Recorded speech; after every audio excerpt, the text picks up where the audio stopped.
Assalamualaikum warahmatullahi wabarakatuh. Halo semuanya, video pembelajaran ini dibuat untuk memenuhi tugas mata kuliah Bahasa Indonesia pada pertemuan ke-6.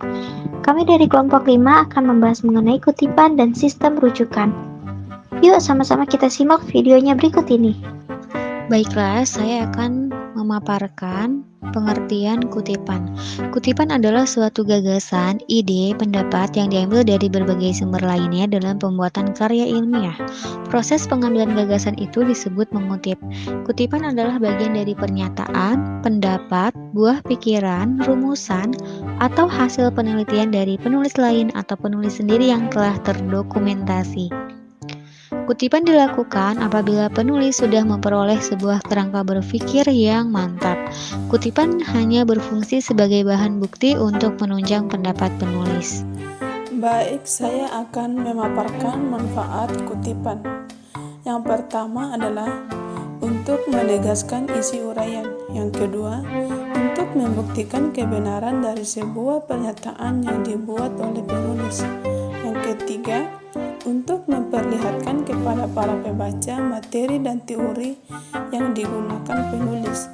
Yang keempat, untuk mengkaji interpretasi penulis terhadap bahan kutipan yang digunakan. Yang kelima, untuk menunjukkan bagian atau aspek topik yang akan dibahas. Yang keenam, untuk mencegah penggunaan dan pengakuan bahan tulisan orang lain sebagai milik sendiri. Selanjutnya, jenis kutipan. Jenis kutipan terbagi menjadi dua, yaitu yang pertama, kutipan langsung. Kutipan langsung adalah kutipan yang diambil dari pendapat seseorang, para ahli, pakar, pengarang, dan sebagainya secara langsung atau apa adanya, baik mengenai kata, kalimat, dan ejaannya, tanpa menambahkan dan mengurangi sedikit pun. Sumbernya bisa berupa teks maupun wawancara. Yang kedua, kutipan tidak langsung. Kutipan tidak langsung adalah kutipan yang diambil dari pendapat seseorang, para ahli, pakar, pengarang, dan sebagainya dengan hanya mengutip ide dasarnya. Sehingga yang dimasukkan dalam teks tersebut adalah bahasa penulis sendiri.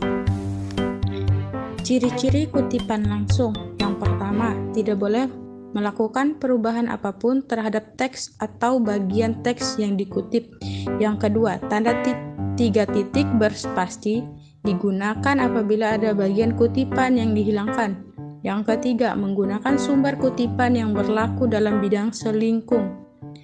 Ciri-ciri kutipan tidak langsung. Diperkenankan untuk menggunakan kata-kata kita sendiri, tetapi tidak mengubah makna pada teks aslinya.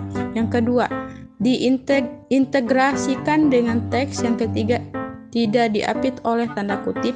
Yang keempat, harus menyertakan sumber kutipan. Oke teman-teman, terima kasih atas waktu dan kesempatan yang diberikan kepada saya. Jadi pada video ini saya akan menjelaskan tentang contoh kutipan langsung. Jadi pada contoh kutipan langsung ini terdapat dua objek utama, yaitu yang pertama kutipan langsung pendek dan yang kedua yaitu kutipan langsung panjang. Jadi yang pertama saya akan menjelaskan mengenai materi tentang kutipan langsung pendek. Jadi pada kutipan langsung pendek ini mengemukakan pendapat dari Swebronto. Jadi pada dalam belajar Swebronto ini menjelaskan ada hubungan yang erat antara faktor sosial ekonomi dengan kemajuan belajar anak. Kemudian yang kedua yaitu kutipan langsung panjang. Jadi pengelola sekolah menurut Selis, sebagaimana yang dikutip oleh Sumami, bahwa sekolah seyogyaknya dipahami sebagai unit jasa pendidikan dan bukan sebagai kepanjangan dari birokrasi pemerintah, sebagai unit layanan jasa. Maka keberhasilan sekolah harus diukur dari kepuasan kliennya, yaitu siswa dan orang tua, bahwa kepuasan klien berkorelasi dengan kualitas produk atau layanan yang memang benar. Tetapi mutu produk atau layanan itu akan sangat relatif tergantung karakteristik klien. Kemudian klien dengan karakteristik berbeda akan memerlukan kualitas yang layanan yang berbeda pula. Dan kemudian untuk penjelasan selanjutnya saya serahkan kepada Yuliatul untuk menjelaskan. Contoh kutipan tidak langsung. Kutipan tidak langsung ini ditulis menggunakan spasi ganda, yaitu 2 spasi dengan menyebutkan nama orang yang dikutip pada awal kutipan dan akhir kutipan diberi nomor footnote. Ada 3 sifat penting pendidikan yang saling terkait satu sama lain, sebagaimana yang dikemukakan oleh Sukma Dinata bahwa pendidikan mengandung nilai dan memberikan pertimbangan nilai. Pendidikan diarahkan pada kehidupan dalam masyarakat dan pelaksanaan pendidikan dipengaruhi oleh lingkungan masyarakat tempat pendidikan itu berlangsung. Berikutnya, ada kutipan dihilangkan sebagian. Kutipan dihilangkan sebagian yaitu apabila dalam mengutip langsung ada kata-kata dalam kalimat yang dibuang, maka kata-kata yang dibuang diganti dengan 3 titik. Hal ini dapat kita sebut juga dengan elipsis, yakni tanda berupa 3 titik yang menunjukkan bahwa dalam suatu kalimat terdapat kata yang dibuang. Sebagai contoh, mari kita lihat kutipan berikut. Semua pihak yang terlibat dalam pelaksanaan pendidikan di sekolah diharapkan sudah melaksanakan kurikulum baru. Dapat kita lihat, di antara kata sekolah dan kata diharapkan terdapat elipsis atau 3 titik. Hal ini mengartikan bahwa di antara kata tersebut terdapat kata yang dibuang dan harus dibaca dengan jeda. Rujukan adalah keterangan lanjutan mengenai suatu hal atau bahan sumber yang dipakai untuk mendapatkan keterangan lebih lanjut atau sebagai referensi. Ada 3 sistem rujukan yang sering digunakan, yaitu yang pertama catatan kaki. Dinamakan catatan kaki karena letaknya berada di kaki naskah tulisan atau berada di bawah tulisan. Biasanya, penulisan catatan kaki memiliki ukuran lebih kecil dibanding naskah utama karya tulis. Yang kedua ada catatan perut. Berbeda dengan catatan kaki yang kutipannya terletak di bawah kertas kaki tulisan, catatan perut langsung diletakkan pada kalimat yang telah kita ambil untuk rujukan, tanpa harus membuat penomoran. Tetapi, biasanya kutipan ini akan diletakkan di bagian daftar. Lalu yang ketiga ada catatan belakang. Catatan belakang adalah sistem pengacuan dengan cara menempatkan informasi tentang identitas lengkap suatu sumber rujukan di bagian akhir sebuah artikel.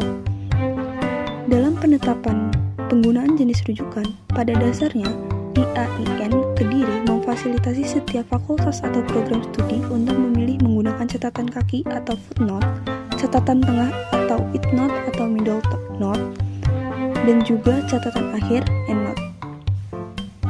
Selanjutnya referensi. Apa itu referensi? Referensi adalah data semua sumber yang dijadikan rujukan dengan ditandai oleh angka Arab.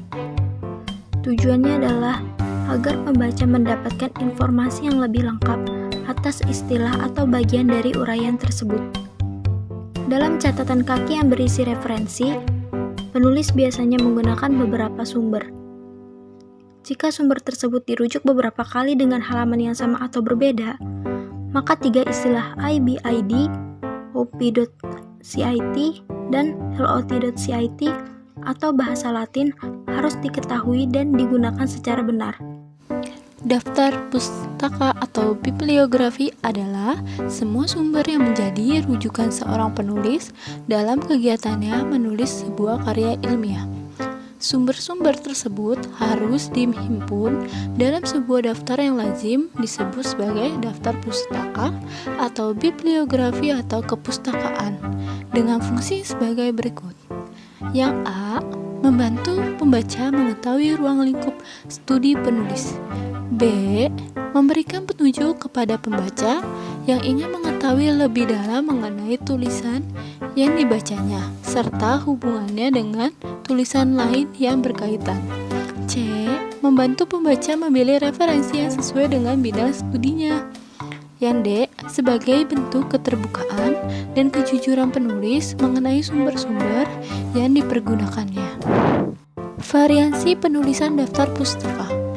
Ada beberapa variasi penulisan daftar pustaka. Variasi ini terjadi akibat pola-pola penulisan yang dikembangkan oleh selingkung bidang, misalnya format MLA atau disebut The Modern Language Association dan format APA, American Physiological Association. Unsur-unsur tersebut adalah sebagai berikut. 1. Nama penulis. Kedua, tahun terbit sumber yang bersangkutan. Ketiga, judul sumber yang dipakai sebagai referensi. Dan yang terakhir, data publikasi atau nama tempat terbit dan nama penerbit. Selanjutnya, di sini ada penyusunan daftar pustaka. Dalam menyusun daftar pustaka, beberapa hal perlu diperhatikan, yaitu yang pertama, baris pertama dimulai pada margin sebelah kiri, baris kedua, dan selanjutnya dimulai dengan 3 sampai dengan 5 ketukan ke dalam. Kemudian yang kedua, jarak antar baris 1 spasi. Lalu yang ketiga, jarak antar sumber 1,5 atau 2 spasi. Kemudian yang terakhir, diurut berdasarkan abjad huruf pertama nama keluarga penulis, bergantung pada gaya selingkung bidang. Untuk penulisan nama penulis dalam daftar pustaka berbeda dengan penulisan dalam catatan kaki. Pada catatan kaki, nama penulis tidak dibalik tetapi dalam daftar pustaka dibalik, yakni dengan mendahulukan nama belakang karena dianggap sebagai nama keluarga dan dibatasi oleh koma untuk kata selanjutnya yang dianggap sebagai nama diri. Apabila pengarang dalam sumber lebih dari 1 orang, maka nama penulis pertama saja yang dibalik, sedangkan nama pengarang kedua tidak. Apabila penulisnya 4 orang atau lebih, maka setelah nama penulis pertama cukup ditulis kata dan DKK yang artinya dan kawan-kawan, yang dalam istilah Latin adalah et al. Baik, sekian pembahasan dari kami kelompok 5 tentang kutipan dan sistem rujukan pada mata kuliah Bahasa Indonesia. Kurang lebihnya mohon maaf. Wassalamualaikum warahmatullahi wabarakatuh.